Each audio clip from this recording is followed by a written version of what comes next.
nosotras somos Dos con Todo en este martes 3 de junio. Sabor un poquito a miércoles y otra vez lluvioso, Mon. ¿Cómo estás? Bien, Dul, y también con información muy reciente acerca de esos conteos de la elección judicial. Pues reciente, pero a la vez a cuentagotas, porque por más que estamos actualizando el cómputo de distrito del INE, sigue en estos momentos en 99.46%, esto para el conteo de cargo a los ministros de la Suprema Corte, ahora van a ser 9, y pues justamente estamos esperando a que llegue a 100% para escuchar el mensaje de la consejera presidenta del INE, Guadalupe Tadei. También una de las posibles ganadoras en esta contienda para la Corte, me refiero a la ministra actualmente, Lenia Batres, anunció hace unas horas en sus redes sociales que plantea dar un mensaje. Había dicho que a las 8 de la noche, pero supongo también está esperando que cierre al 100% estos cómputos distritales del INE para apenas la Suprema Corte. Todavía van a estar avanzando los cómputos para los siguientes cargos en los siguientes días, Mon.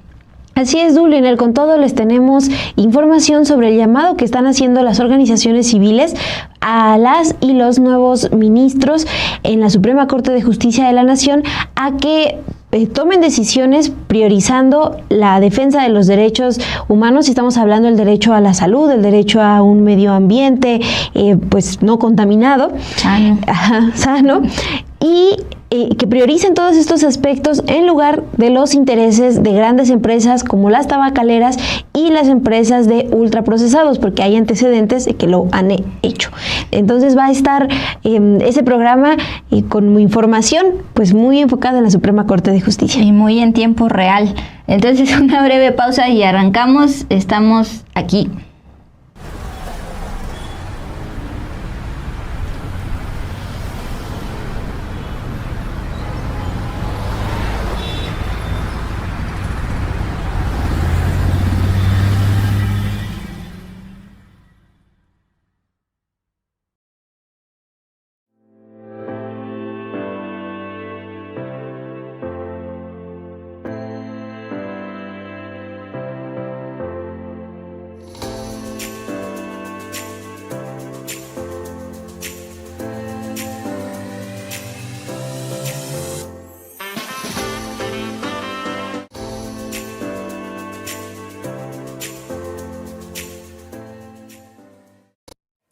Muy buenas noches, gracias por seguir conectadas con nosotras.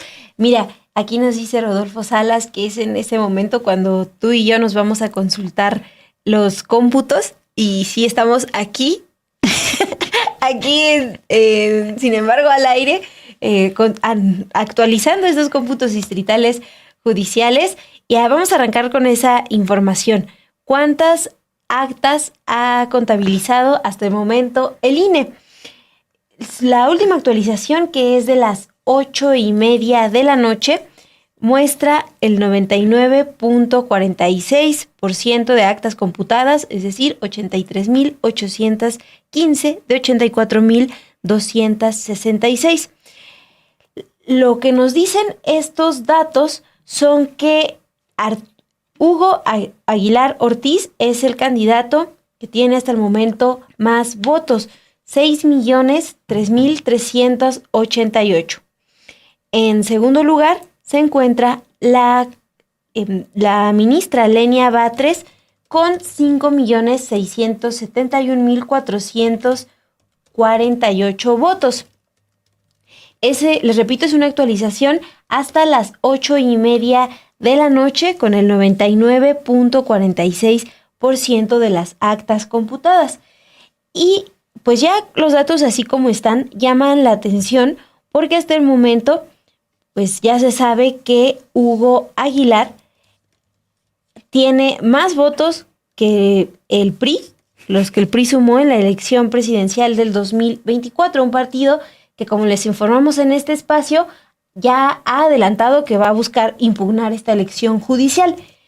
Vamos a hacer nada más un recordatorio de los votos que sumó el Partido Revolucionario Institucional el año pasado, cuando alcanzó 5.736.759 votos para su candidata presidencial, Xóchitl Gálvez. Pero hasta el momento les decíamos, Hugo Aguilar Ortiz ya rebasó esa cantidad de votos con 6.003.388. Incluso la presidenta Claudia Sheinbaum desde la mañana del lunes destacó que esta elección judicial tuvo al menos 13 millones de votos más que los votos que sumó tanto el PRI como el Partido Acción Nacional en 2024.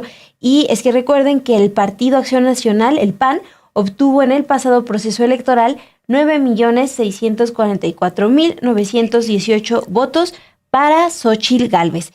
Entonces, así es como van hasta el momento las cifras del INE que muestran estos cómputos distritales. La última información que teníamos la dio a conocer el INE, información de transmisión en vivo a las 5:30 de la tarde. En ese momento, pues se informó que los consejos, que las bodegas de los consejos ya habían recibido el 99.58% de los paquetes electorales, pero todavía pues no tenían justamente esta actualización que nosotras les estamos compartiendo, que es, mira, ya se actualizó hasta las 8:40 horas del 99.48% de las actas computadas. Pues Simón, les decíamos que el día de hoy sí vamos a estar muy en tiempo real, muy atentas a lo que se esté en desarrollo por el tema de que estamos a puntito de que culmine para la Suprema Corte, a puntito de llegar a ese 100% y ya tener como tal cerradas las cifras. Por la mañana me preguntaba, y ahorita te lo decía fuera del aire, porque estabas comparando los votos para el futuro ministro Hugo Aguilar frente a lo obtenido por el PRI y el PAN en las elecciones de 2024. También recordemos que en 2024 el proyecto de la ahora presidenta Claudia Sheinbaum recibió 36 millones de votos y pues el día de domingo solo se obtuvo alrededor de 13 millones de votos. Entonces ahí vemos el voto duro, digamos, del movimiento respecto a los 36 millones que obtuvo la presidenta Claudia Sheinbaum. Bueno, voy a saludar a los que nos están escribiendo en el chat. A ver quién tiene el número 1, me imagino que Rodolfo Salas, pero Marco Martínez, número 2, ya lo saludé, me estaba reclamando por qué no lo saludamos. Y también aquí preguntaban el tema de la duda que metió la presidenta Claudia Sheinbaum en la mañana, si quién va a llegar a la presidencia de la Corte, si la paridad de género es un factor. Bueno, ya hoy la consejera presidenta del INE, Guadalupe Tadei, dijo que no, la Constitución dice una cosa, y la Constitución es justamente a partir de la reforma judicial enviada por el entonces presidente López Obrador. Tenemos ya casi listo el mensaje de la ministra Lenia Batres, como les habíamos dicho al inicio de este espacio, desde hace unas horas, anunció que a las 8 de la noche de este martes 3 de junio iba a dar un mensaje a la ciudadanía. Todavía no está los cómputos al 100%, pero ella ya tiene oficialmente más de 5 millones de votos, 5.674.113 votos para que sea ministra, más allá de si obtenga la anhelada presidencia de la Suprema Corte. Y con ello también, pues como la es ahora la ministra presidenta Norma Piña, pues la representante de absolutamente todo el Poder Judicial. De momento, por los números, sería Hugo Aguilar, porque el tema de la paridad de género, pues no, resulta que no, la Constitución, el artículo 94 dice algo, y esa Constitución precisamente está a partir de la reforma. Estoy un poco distraída porque estoy viendo si vamos a mandar a Lenia Batres o no, pero de momento podríamos compartirles a ustedes, informarles sobre la aclaración justamente que hace Guadalupe Tadei, la consejera presidenta del INE, sobre esta duda que se planteó desde la conferencia matutina de la presidenta Claudia Sheinbaum. ¿Qué te parece si escuchamos mejor lo que comentó Guadalupe? Sí, la aclaración no tiene nada que ver el género, aquí es por número de votos, y hasta ahorita a las 8:51 sería Hugo Aguilar el próximo presidente de la Corte. Vamos a escucharla. El artículo 94 es muy claro. La asignación de cargos inicia con mujeres. mujeres para dar oportunidad a que sean 5 las mujeres que integren la Suprema Corte de Justicia de la Nación. Eso no significa que en la presidencia esté establecido en la reforma, en la Constitución, que también se inicie con mujer. No, la propia reforma quedó clarísima en su artículo 94 al decir que el que obtenga la candidatura que obtenga mayor votación será la que presida los primeros 2 años y de manera subsecuente los que hayan quedado en los lugares siguientes. Así es de que no hay lugar a dudas. Cuando el cómputo finalice, cuando ya se realicen los cómputos por entidad, por circunscripción y por aquí a nivel del Consejo General, estoy segurísima que habremos de otorgar la constancia de mayoría a quien haya obtenido la mayor cantidad de votos. Bueno, aquí nos pregunta Canizales si Tadei está en vivo. No, este audio que les compartimos es de una conferencia que dio hoy por la tarde y donde le cuestionaron qué pasaría con los perfiles que sumaran más votos para la Suprema Corte. Todavía no hay un mensaje actualizado del Instituto Nacional Electoral, que es lo que les compartiremos si lo conocemos a lo largo de esta transmisión. La información que también les decíamos que se dio a conocer esta tarde fue la de la secretaria ejecutiva del INE, Claudia Arlet Espino. Ella a las 5:30 de la tarde dio un corte de las 4:42 p.m. en donde hablaba de que las juntas distritales todavía siguen contabilizando los votos e hicieron ella y los consejeros electorales una invitación a que revisemos esta página de cómputos Poder Judicial, cómputos PJ 2025 del INE, en donde pues están siguiendo en vivo el conteo de votos. Gracias, Mont. Pues justamente nos avisan en producción que ya está listo el mensaje de la ministra Lenia Batres.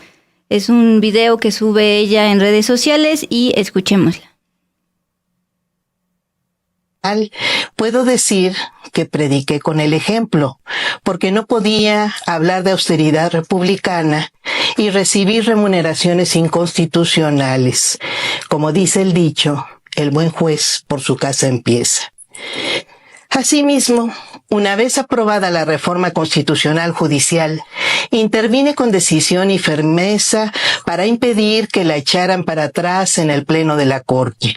Denuncié el ilegal paro de labores que detuvo cerca de 500,000 de amparos durante más de 2 meses y medio y el acoso judicial que significó la admisión y otorgamiento de más de 500 suspensiones inconstitucionales contra la reforma.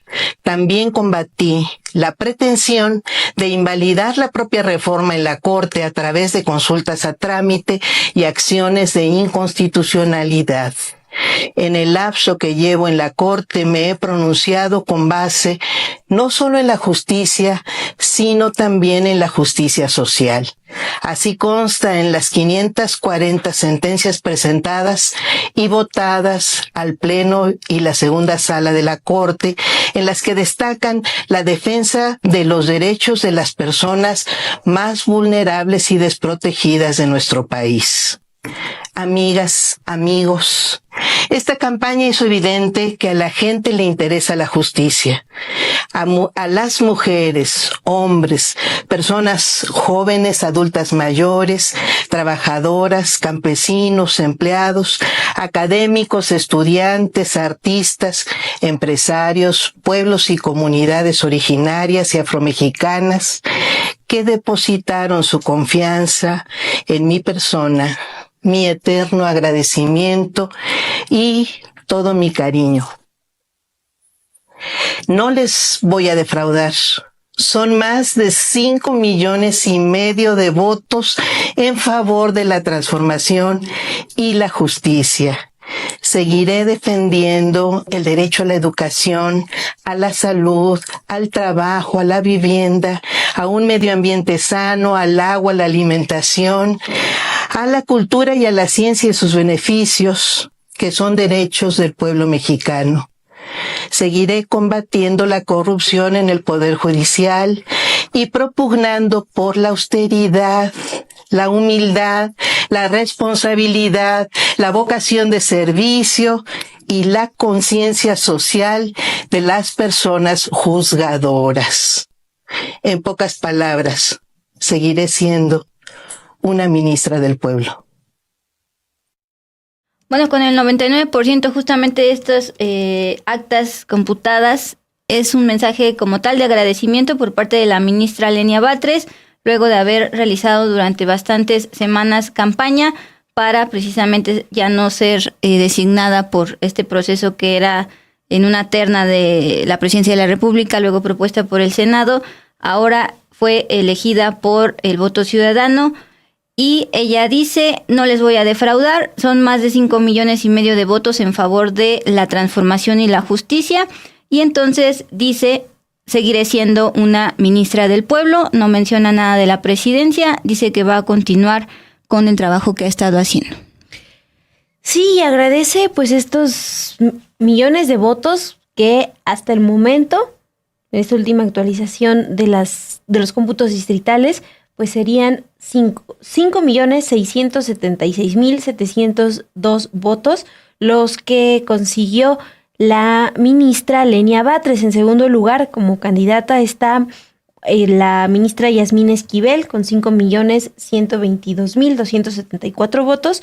Y en tercer lugar, la ministra Loreta Ortiz con 4,866,000. Entonces es lo que vemos esta noche, hace unos minutos, el mensaje de agradecimiento de la ministra Lenia Batres por estos más de 5 millones de votos. Bueno, pues recuerden que Dos con Todo culmina más o menos hoy, va a culminar más o menos 9:40. Entonces vamos a continuar con la siguiente información que se ha desarrollado a lo largo de este martes.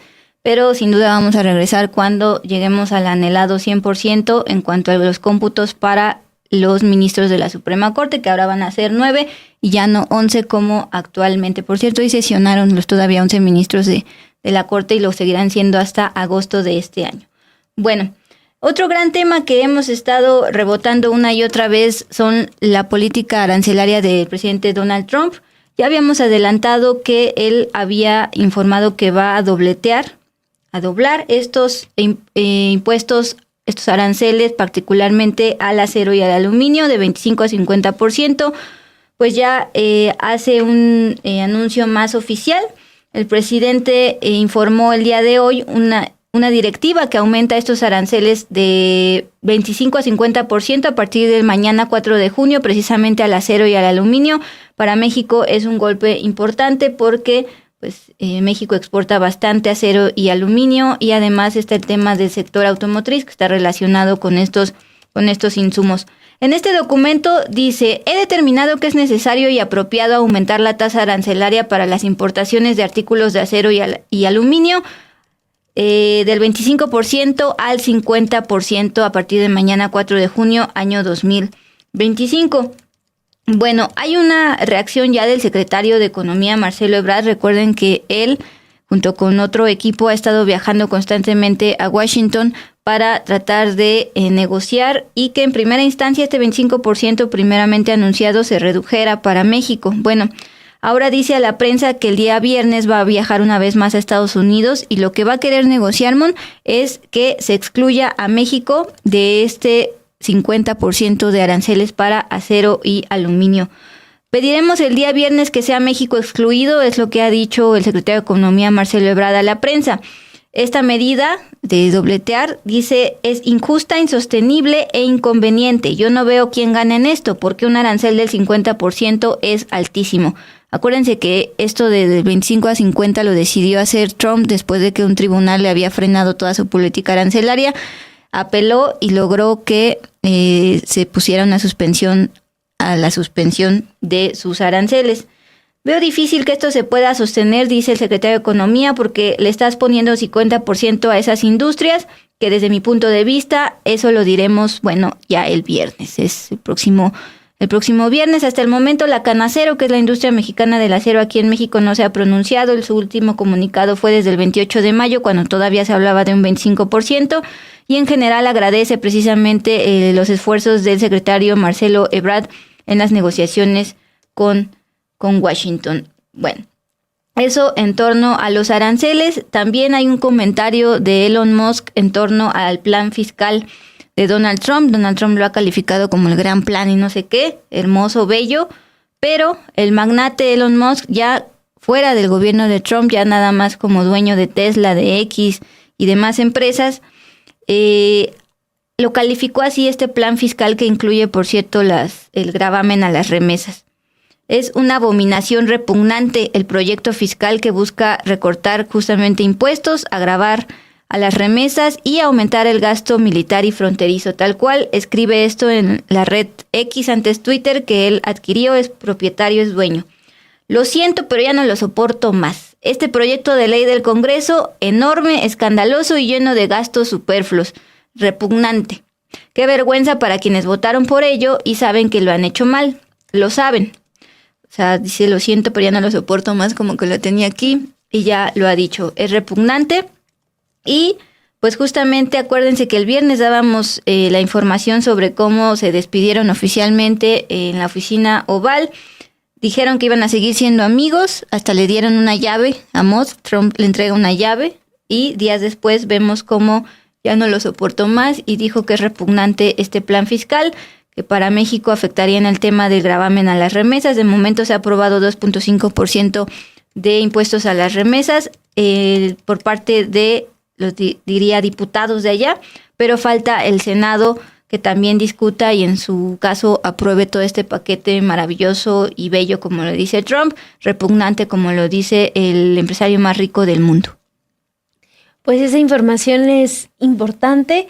Este comentario que hace Elon Musk hace solo unas semanas, muy amigo de Donald Trump. Pues ya casi nos vamos a pasar con todo que les preparamos este martes 3 de junio, pero me voy a detener tantito a leer algunos de sus comentarios. Francisco Escobedo nos dice que nos ve desde Jerez. Un saludo, Francisco Escobedo. También Dolores Alemán, que está ahí hablando con Rodolfo Salas, con Canizales aquí en el chat para pelearse la coronita de los comentarios. Sí, lo que estoy viendo.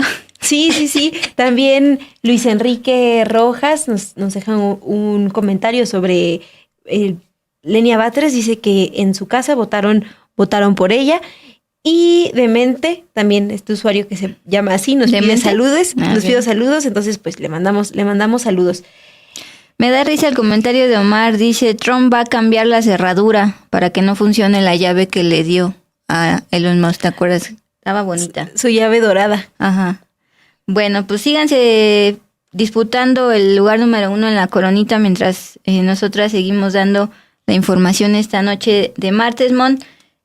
Bueno, pues después de el tema de Trump y de ya estar refrescando los cómputos, una breve pausa y nos vamos con todo. Tú nos traes una buena entrevista a dos voces respecto a qué se espera de la nueva Suprema Corte ahora con estos ministros que ya están a punto de oficializarse como los futuros ministros.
ante la renovación del Poder Judicial, las organizaciones El Poder del Consumidor, Salud Justa MX y Acción Ecológica llamaron a las y los nuevos ministros de la Suprema Corte a frenar los intentos de cooptación de grandes corporaciones como las refresqueras y tabacaleras, que se han caracterizado por promover recursos legales para frenar leyes que protegen la salud y el medio ambiente. Les damos más detalles en este Con Todo.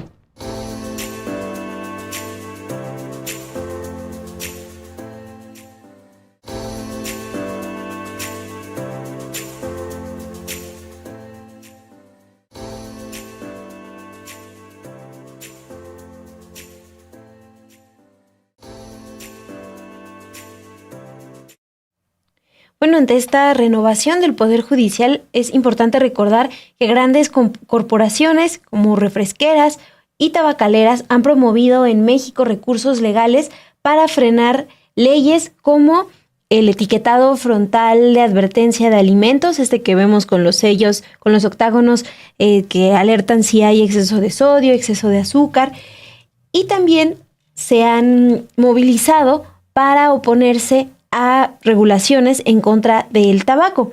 Por ello, organizaciones sociales están pidiendo a las y los nuevos ministros que juzguen para proteger los derechos de la población y no los intereses económicos, empresariales y políticos. Hay que entender primero qué es el conflicto de interés. Claudia Moreno, oficial de incidencia en Salud Justa MX, explicó en entrevista que esto se entiende cuando los tomadores de decisiones, en este caso particular las y los juzgadores, tienen algún vínculo personal o económico con la industria o la persona que está promoviendo un recurso legal. Por eso el llamado desde las organizaciones es que los conflictos de intereses no afecten sus resoluciones y así se priorice la protección de los derechos de la población.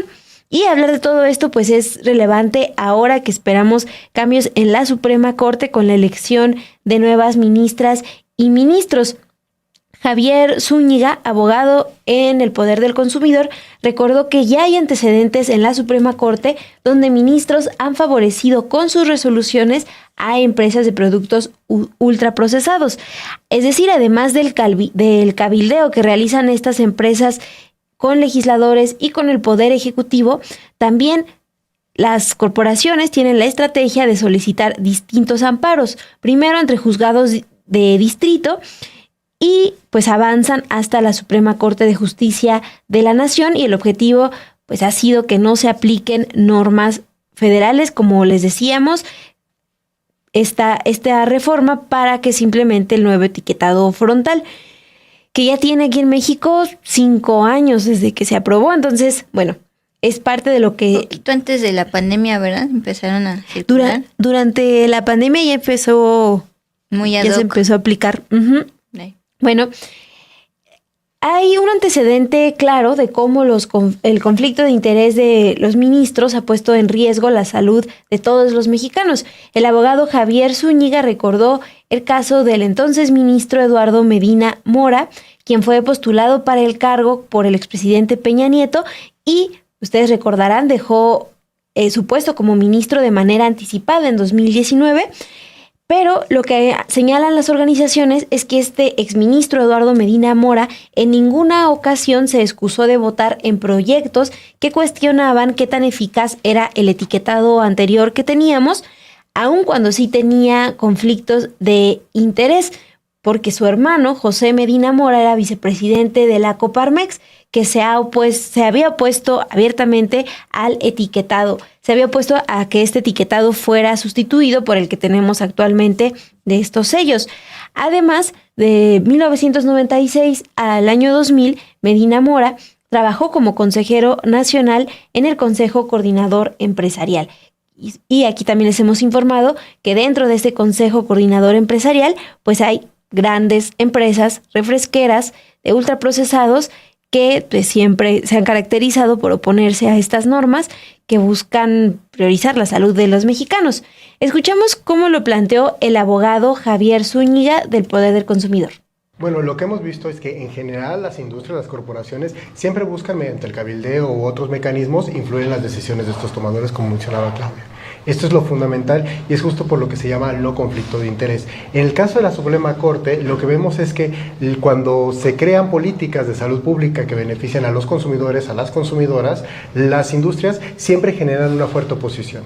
Desde antes de su creación, por ejemplo, si es en el legislativo o en el ejecutivo, y posterior a su creación, siempre presentan amparos. Lo que hemos visto en los casos, por ejemplo, de alimentación, de tabaco, de regulación de plásticos, es que una vez que se tiene una buena ley o una buena política pública, las empresas acuden al Poder Judicial con la finalidad de o eliminar la política pública o suspenderla para ganar más tiempo, mediante los mecanismos, por ejemplo, del amparo. Entonces, lo que vemos es que mediante sus redes y conectes, los abogados, las abogadas, primero tratan de influir en los ministros y ministras de la Suprema Corte. También, a veces, se encuentra que en los equipos de los ministros o las ministras hay vínculos entre despachos de abogados, personas que se conocen, o en los casos más extremos, como uno que tuvimos nosotros del Poder Consumidor, ministros y ministras que directamente están relacionadas con estas empresas o con estos sectores empresariales y obviamente sus decisiones están viciadas. ¿Nos puedes hablar más de este caso en particular para ejemplificarlo? Claro, por ejemplo, nosotros en 2014-2015 presentamos un amparo en contra del viejo etiquetado frontal. Antes de este etiquetado frontal advertencia, teníamos el etiquetado conocido como GDA, que eran estos globitos con porcentajes que, de acuerdo al Instituto Nacional de Salud Pública, solo el 2% de una muestra de alumnos y alumnas pudo entender, de alumnos y alumnas de nutrición, pudo entender el significado y componentes de este etiquetado.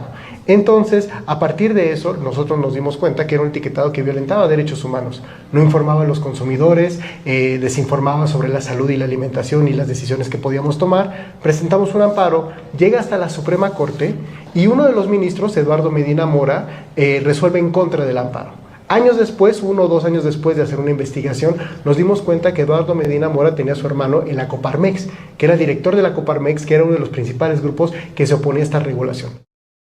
Y por su parte, Claudia Romero, oficial de Incidencia en Salud Justa MX, recordó que en los últimos años el Poder Judicial de la Federación sí ha resuelto a favor de empresas como las tiendas de conveniencia como el Oxxo, cuando se aprobó un nuevo reglamento de la Ley General para el Control del Tabaco y esas empresas se ampararon para seguir exhibiendo sus cajetillas de cigarro, aún en contra de este nuevo reglamento.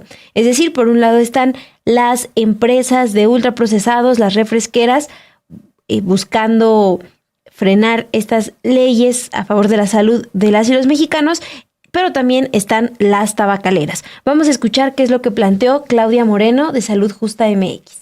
Específicamente desde Salud Justa, igual tenemos una experiencia, como pasó con el tema de etiquetado. En el 2023 entró en vigor el reglamento de la Ley General para el Control de Tabaco, que específicamente pues tiene 2 vertientes importantes, ¿no? La prohibición de publicidad, promoción y patrocinio en puntos de venta, es decir, que no se pueden exhibir las cajetillas de cigarros.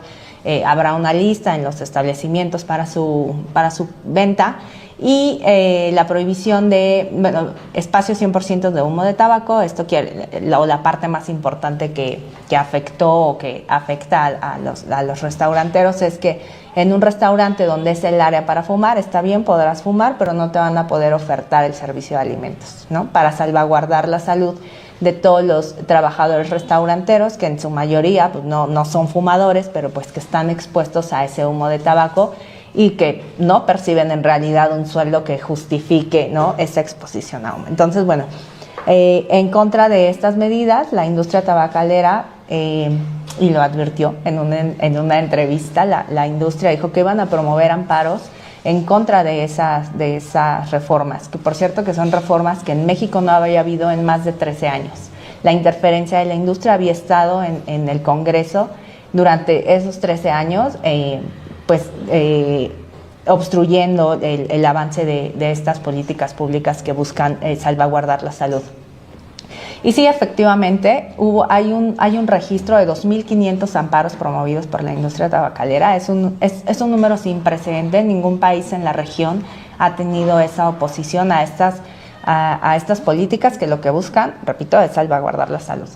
Y bueno, pues de ahí hemos dado seguimiento. Salud Justa ha dado seguimiento como sociedad civil, ¿no? Desde fuera, pero ha dado seguimiento a estos amparos. Y pues vemos que efectivamente la interferencia de la industria y el conflicto de interés sigue ahí, ¿no? Tenemos el caso, por ejemplo, de Walmart, que su asunto lo resolvió un juzgado de distrito aquí en la Ciudad de México y que determinó que pues efectivamente no podía exhibir las cajetillas en sus tiendas, ¿no? Fue una buena resolución, creemos que fue una buena sentencia que salvaguarda el derecho a la salud. Pero por otro lado tenemos juzgado, específicamente el segundo juzgado de distrito en materia administrativa de Nuevo León, que resolvió que Oxxo y 7-Eleven podían exhibir las cajetillas, ¿no? O sea, les otorgó una suspensión desde el 2023, cuando uno de los principios para otorgar la suspensión es que no afecte el interés público, y pues aquí claramente afecta el interés porque las cajetillas están colocadas a la altura de donde lo pueden ver los niños, donde están los dulces, y pues que relacionan dulces con tabaco, pues como que no hace daño, ¿no? O es algo que puedo consumir. Han pasado casi 2 años y solo Oxxo ha tenido una sentencia que se dictó hace unos meses en la que otorgan el amparo, ¿no? Ahorita está haciendo, en una segunda instancia se está resolviendo, pero es ahí donde claramente se puede deducir que hay una interferencia por parte de la industria, cuando ya la mayoría de los asuntos están concluidos, cuando ya hay asuntos resolviéndose en la Suprema Corte, y específicamente estos 2 asuntos pues siguen pendientes, ¿no? Entonces creo que ahí es un claro ejemplo de cómo puede afectar, y que tenemos confianza en que la llegada de los nuevos ministros y ministras y bueno, toda la composición del Poder Judicial pueda, pues digamos, eliminar un poco todo esto que tenemos ahora, ¿no? Es por eso este llamado a que lleguen libres de conflicto de interés y sin vínculos con las industrias.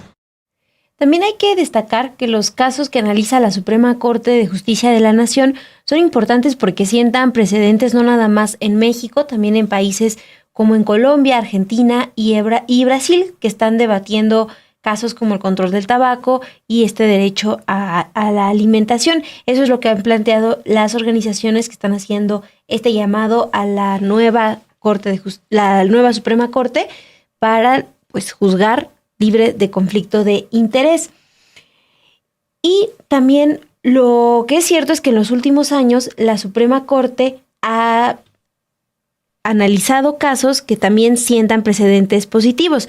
Por ejemplo, en abril del 2024 la Corte le negó amparos a empresas como Santa Clara, que es subsidiaria de Coca-Cola, al reconocer que el etiquetado frontal de advertencia sí es constitucional y es una medida que protege tanto la salud de nosotros como adultos, pero también la salud de la infancia. Y con ese contexto, con los casos que sí ha impulsado la Suprema Corte, no nada más en materia de productos ultraprocesados. Por ejemplo, Claudia Moreno recordaba que saben de otro proyecto que no ha avanzado, que es justamente de la ministra Lenia Batres, que estaba planteando la cuestión de garantizar espacios libres de humo, porque con eso también se protegería el derecho de las niñas y los niños a estar en ambientes libres de humo, pero también proteger a sectores como los trabajadores de restaurantes que tienen que pues trabajar ahí con estas terrazas donde todavía se puede fumar, bueno, donde la gente puede fumar antes de este nuevo reglamento que se aprobó. Entonces son casos que sí se han visto en la Corte que pueden favorecernos a nosotros como ciudadanos. Y con este contexto es que las organizaciones hablan de los mecanismos de transparencia, rendición de cuentas y participación ciudadana que tendrían que establecerse todavía falta por establecerse para garantizar que la Suprema Corte imparta justicia libre de conflictos de interés. Vamos a escuchar qué es lo que dicen tanto Claudia Moreno como Javier Zúñiga. Desde Salud Justa y propondríamos como el registro de conflicto de interés, porque si bien todos los funcionarios públicos tienen esta obligación de hacer su declaración patrimonial, esta 3 de 3, pero lo cierto es que no hay un registro tal cual sobre conflicto de interés. Entonces creemos que debe existir, se debe afinar, ¿no? Se debe establecer pues especificidades estrictas para este registro, y también hacer uso de las audiencias públicas, que si bien es algo que está ya considerado en la Corte, Lo cierto es que yo particularmente nunca he sabido ni he participado en una audiencia pública sobre un caso relevante, ¿no? Entonces creo que esto también es importante, ejercer esa facultad que sí tiene la Suprema Corte, presionar para que se den estas audiencias públicas y de alguna manera como un observatorio ciudadano que nos permitiera conocer y evaluar esas sentencias que se emiten, sobre todo para tendientes a sostener la legalidad o no de alguna política pública cuya finalidad sea la protección de la salud. Eso básicamente. Claro, yo complementaría también un poco lo que mencionaba al principio sobre los equipos de trabajo. Es importante que las personas sepamos a detalle el currículum en CV de las personas que trabajan con los ministros y ministras de la Suprema Corte, el currículum a detalle de los ministros y ministras de la Suprema Corte, ¿no? Los vínculos que han tenido, los colegios de abogados a los que pertenecen, todo ese tipo de panorama de alguna manera permea sobre las decisiones de los jueces, juezas, ministros, ministras. Por otra parte, también creo que las decisiones de los ministros, de las ministras, pero en general del Poder Judicial, se ven o se permean de imparcialidad cuando suceden dos situaciones. Primero, utilizan evidencia científica, porque muchas veces vemos resoluciones que van en contra de la propia ciencia. El caso que hablaba Claudia sobre publicidad creo que es emblemático, porque desde la salud pública, desde hace muchísimos años, se ha garantizado, se ha afirmado como la simple exposición de las cajetillas genera un efecto similar al de la publicidad, al del hombre Malboro, a todas estas cosas que se vieron. Y cuando un tribunal decide que eso no, de alguna manera, no forma parte de la salud pública, del derecho a la salud, no solo está yendo en contra de un criterio de derechos humanos, sino también de lo que dice la propia evidencia científica. Es tener una sentencia que contradice a la ciencia. Entonces creo que ese es un primer criterio que se debe considerar. Y el segundo es justamente la parte de las audiencias y el acceso a la sociedad civil. Muchas veces en estos casos las organizaciones de la sociedad civil, los académicos, las académicas no son parte de los juicios. Entonces es importante que se nos permita a nosotros como terceros, como personas externas, no solo presentar documentos como los amicus curiae, que está a discrecionalidad de un juez si te lo acepta o no te lo acepta, sino también garantizarnos audiencias, garantizar audiencias a los expertos, a las expertas, a recibir evidencia científica que no se encuentra en un expediente, pero que es evidencia que permea nuestro mundo, porque a veces pareciera que estas decisiones del derecho se toman a lo aparte o en lo ajeno de lo que está sucediendo en el mundo fáctico, y no es así. Sus resoluciones van a impactar en la vida de las personas y eso lo tienen que tener muy claro.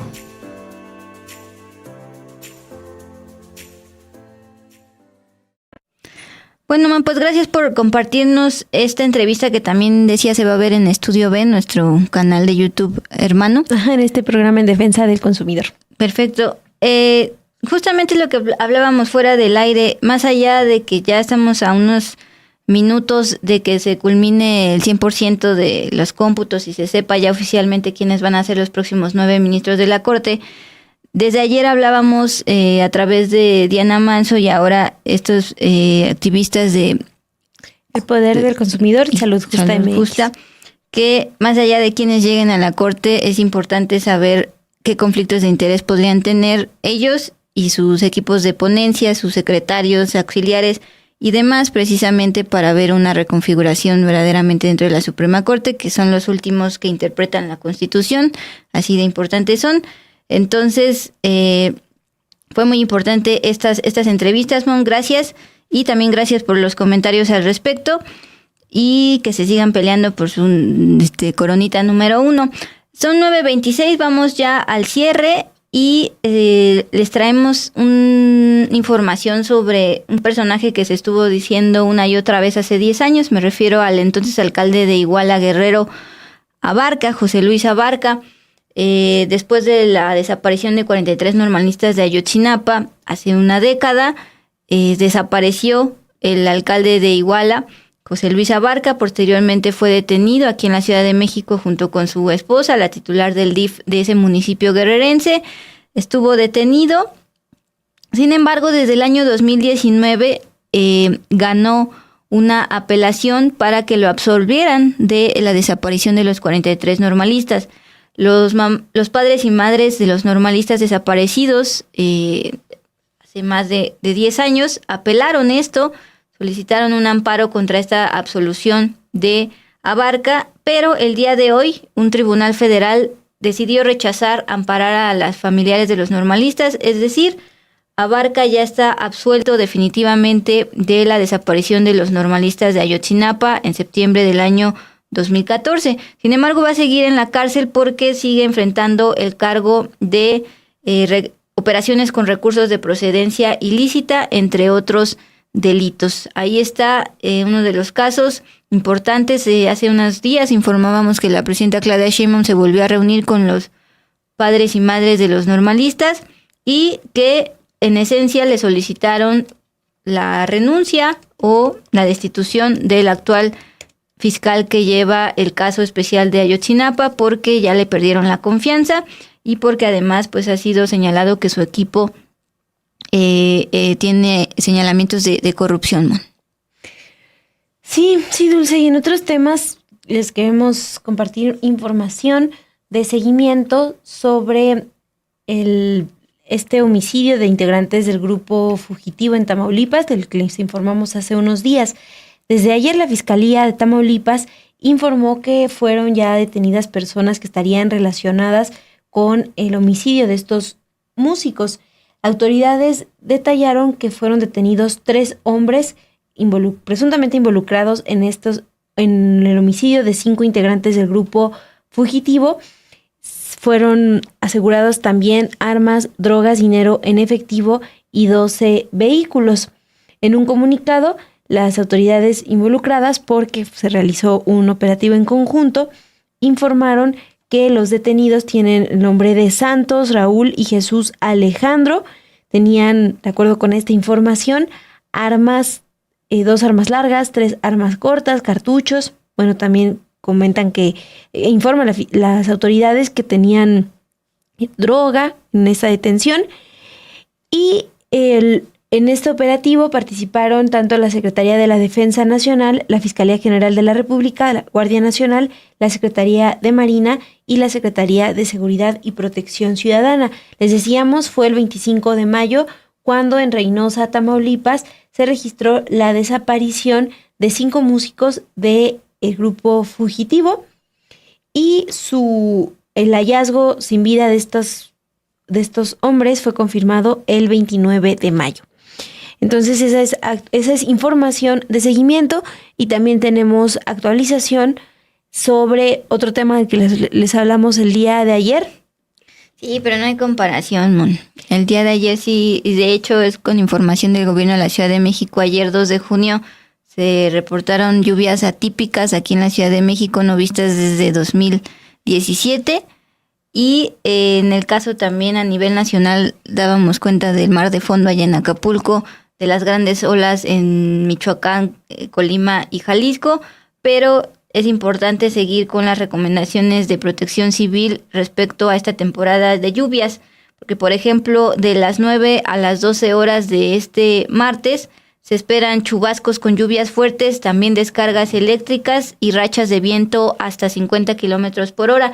Ayer reportabas la caída de un árbol, ya a lo largo de la noche se vio otras caídas, encharcamientos importantes al grado de que tuvieron que rescatar a gente de carros en lanchas. Incluso posible caída de granizo en el Estado de México, por ejemplo en Valle de Bravo. Ojo a los que nos preguntaban ayer si con las lluvias extremas de ayer se iba a llenar el sistema Cutzamala. Bueno, aquí están reportando que justamente va a llover en Valle de Bravo. Esa es una de las presas del Cutzamala. Eso es bueno. Y aquí en la Ciudad de México se esperan lluvias fuertes en Azcapotzalco, Iztapalapa, Xochimilco y Milpa Alta. Pero sí, definitivamente no es comparable, por fortuna, a el día de ayer, que perjudicó a muchas personas en cuanto a pérdida de autos, en cuanto a no poder llegar a casa porque se quedaron atorados en largas filas, sobre todo allá en el metro de la línea A, que está por fuera, rumbo a Chalco, Chimalhuacán y demás. Pero pues era importante dar este anuncio de Protección Civil. Sí, hasta el momento, hace 10 minutos, la Conagua informa que sí se están registrando descargas eléctricas en zonas de San Luis Potosí, Aguascalientes, Jalisco, Guanajuato, el Estado de México, Morelos, Oaxaca, Chiapas y Yucatán. Y para esta noche también se esperan lluvias fuertes en Puebla, chubascos en zonas de Hidalgo, Querétaro, Tlaxcala y Morelos. Esa es información de la Conagua. También ya compartieron hace unas 2 horas el último pronóstico para el día de mañana. Está anunciando la Conagua, alertando de que para esta noche y la madrugada del miércoles se pronostican lluvias puntuales intensas con descargas eléctricas en Veracruz, Tabasco, Guerrero, Oaxaca, Chiapas, Campeche, Yucatán y Quintana Roo. Igual a la alerta que hace el día de ayer, menciona que podría acompañarse de descargas eléctricas, rachas fuertes de viento, posible caída de granizo, generar deslaves y el incremento de niveles de ríos y arroyos. Esa es la actualización que da la Conagua esta noche. En esta temporada de lluvias. Y justo para despedirnos vamos a hacer el cierre de cómo van los cómputos. El castigador nos está poniendo, yo no voté por Batis, a mí no me lo adjudiquen. Recuerden que además de el cómputo para ministros de la Corte, ministros y ministras, también está en desarrollo los cómputos para el Tribunal de Disciplina que va a sustituir al Consejo de la Judicatura Federal. Ahí Bernardo Batis también va a la cabeza. Bernardo Batis junto con Celia Maya actualmente son consejeros de este Consejo de la Judicatura Federal, que ahora será Tribunal de Disciplina, es decir, pasaron en automático a la boleta, aunque Batis quería ser ministro, no salió rifado en la tómbola, ¿te acuerdas de la tómbola? Y ahora pues ahí están los resultados. Mon, si me permites, voy a actualizar la última actualización, tiempo del centro, 21:20 horas. Va en 99.54%. Gracias, Lluvia. Y nos vamos primero con candidatas para mujeres.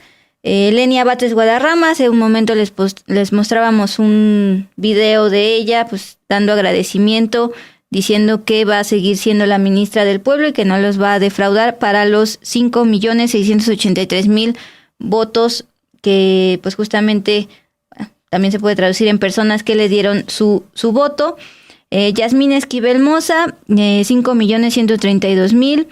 Loreta Ortiz, 4.874.000.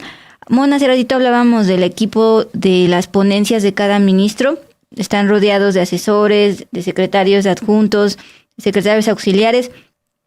Hoy me enteré que uno de los 14 hermanos de Ricardo Monreal, María de los Ángeles, trabaja como secretaria auxiliar de la ministra Loreta Ortiz. María Estela Ríos sería en cuarto lugar con 4.556.000 votos. Y ojo con Sara Irene Herrerías Guerra, espero en los próximos programas podamos hablar de ella. Hay señalamientos importantes contra ella. 3.114.000. Ese por el lado de los 5 primeros lugares para ministras y del género mujer. En cuanto al género hombre, que es como lo determinó aquí en el INE, se disparó Hugo Aguilar Ortiz a más de 6 millones. 6.017.440 votos para que sería el ministro presidente de la Suprema Corte, porque de acuerdo con el artículo 94 constitucional, quien tenga más votos va a tener la presidencia de la Corte. Ayer le dábamos el perfil, pues un personaje que actualmente trabaja en el INPI, en el Instituto Nacional de Pueblos Indígenas, operó las consultas indígenas para que se llevara a cabo el Tren Maya, el AIFA, el corredor transísmico. Su nombre apareció en los famosos acordeones, él se deslinda y pues lo llamábamos primer ministro indígena, pero Pedro Mellado hace unos momentos en Puntos y Comas recordaba que Benito Juárez no solo fue presidente, sino también ministro, entonces él sería el primer ministro indígena y Hugo Aguilar será el segundo. Giovanni Azael Figueroa Mejía, 3.544.000. Irving Espinosa Betanzos, 3.433.000, también salió mucho en los acordeones. Rodrigo Guerrero, él viene de la academia, 3.411.000. Isaac de Paz González sería el quinto, acuérdense que son 9, van a ser 9 los que van a conformar la nueva Suprema Corte. Y pues de acuerdo a los entrevistados de esta noche, tienen que presentar si tienen algún conflicto de interés, ellos y el equipo que los acompaña. Rápidamente me paso al Tribunal de Disciplina, justamente porque el castigador lo estaba mencionando. El Tribunal de Disciplina todavía va actas computadas en 71%, pero también va avanzando. Gracias, Lluvia. En este último corte, ya de las 9:30, va en mujeres. Celia Maya, les decía, ella ya es consejera y ahora va a ser magistrada del Tribunal de Disciplina. Es el mismo cargo, 3,247,000. Eva Verónica de Gibe Zárate, también actualmente consejera, también abiertamente obradorista. Le dijo recientemente en entrevista a El Polemón que ella es chaira y es amblista abiertamente. Bueno, recibió 3,069,000. Y Isabel García Pérez, postulada por el Comité del Poder Ejecutivo, 2,569,000. Ariadna Camacho, 1,414,000. Y finalmente Denise de Los Ángeles Uribe, 1,069,000 por el lado de candidatas para el Tribunal de Disciplina. Culminomon, candidatos hombres para el Tribunal de Disciplina, pues ya lo decía el castigador, Bernardo Batis. ¿Qué significa la EF? Que ya estaba en funciones, es decir, en el Consejo de la Judicatura. Él se postuló para ministro, no fue insaculado y entonces aceptó pasar justamente a postularse por el tribunal y sí fue votado. Más de 2 millones de votos. Luego Rufino León, 2,385,000. Jorge Alfredo Clemente, 800. Fíjate cuánta diferencia. Los dos primeros lugares para el tribunal tienen más de 2 millones. El tercer lugar ya solo tiene 818,000. Después sigue Miguel Ángel de los Santos, 763,216 votos, y Gildardo Galinzoga Esparza, 669,673 votos. Por supuesto, en los próximos días vamos a abundar más en el Tribunal de Disciplina, que es el que le sigue en cuanto a los cómputos. Como bien decía la consejera presidenta del INE, Guadalupe Tadei, posteriormente se van a empezar a contar, a desarrollar los cómputos distritales para magistrados electorales del Tribunal Electoral a nivel general y regional. Después los famosos magistrados y después al final la famosa boleta amarilla, los jueces de distrito. Sí, del 3 al 4 de junio es cuando se hacen estos cómputos distritales del Tribunal de Disciplina Judicial. Del 4 al 5 de estas magistraturas de la Sala Superior del Tribunal Electoral. Del 5 y 6 de junio, de los conteos de las salas regionales del Tribunal Electoral, y las magistraturas de circuito se tienen previstas del 6 al 8 de junio. Ya por último, estas boletas de jueces y jueces van para el 7 y 10 de junio. Entonces todavía nos quedan varios días para estar contabilizando. Y para el 15 de junio, quincena, pago de renta y demás, decía también la consejera presidenta del INE, ya se van a dar la validez de las candidaturas, y ahí es donde, según ellos mismos prometieron, van a determinar si pasan o no los señalados previamente de delitos. Ahí es donde el INE sí puede estar involucrado en cuanto a dar o no la validez de las candidaturas. Entonces todavía falta bastante cobertura en cuanto a la elección judicial. Con esto nos despedimos, Mon. Gracias a Ilse García en producción y a Lluvia Hernández estuvo con todo aquí en operaciones. Gracias por su compañía, sus likes, sus superchats que seguramente nos darán en los próximos días. Sí, Gerardo Meléndez, Miguel Ayala. Sí cayeron, es verdad. Apenas está cayendo el de Miguel Ayala. Muchas gracias. Gracias por sus comentarios, por compartir y por seguir aquí atentas a las transmisiones de Sin embargo al aire, 2 con todo. Mañana nos vemos, aquí 8:30. Descansen.